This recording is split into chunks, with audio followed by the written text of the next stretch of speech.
పిల్లలతో, ఇంకా టీనేజ్లోకి వాడు ఎంటర్ అవుతున్నాడు అనగానే, చిన్నపిల్లలైనా టీనేజ్లోకి ఎంటర్ అవుతున్న పిల్లలు అనగానే అమ్మనాన్నలు ప్రతిరోజు చేయవలసిన పని ఏంటంటే వాడితో ఖచ్చితంగా రాత్రి పడుకునే ముందు బైబిల్ చదివించాలి. వాడు బైబిల్ చదివితే గానీ అన్నం పెట్టకూడదు. నోరు మూసుకుని బైబిల్ చదువు, తర్వాత అన్నం తిను.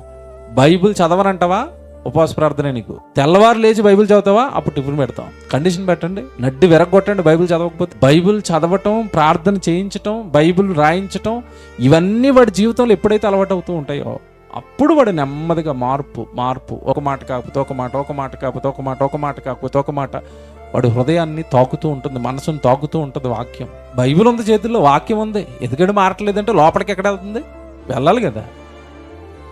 వాడితో చదివించాలి కదా, వాడితో రాయించాలి కదా. నువ్వు బైబిల్ చదవని స్ట్రిక్ట్గా చెప్పాలి కదా, దేవుడు ఏం చెప్తున్నాడు నాకు అప్పచెప్పాలి కదా. అలా వాక్యం వాడి హృదయంలోనికి వెళ్ళటం ఎప్పుడైతే స్టార్ట్ అవుతుందో, నీ వాక్యమును బట్టి నా అడుగులు స్థిరపరచుము, ఏ పాపమును నన్ను, అది వాడు ఏ పాపం చేయడు. గుట్కాలకి, సిగరెట్లకి, మందుకి, జలసాలకి, ప్రేమ వ్యవహారాలకి, అన్నిటికీ భయపడుతూ ఉంటాడు వాక్యం వెళ్ళిన వాడు.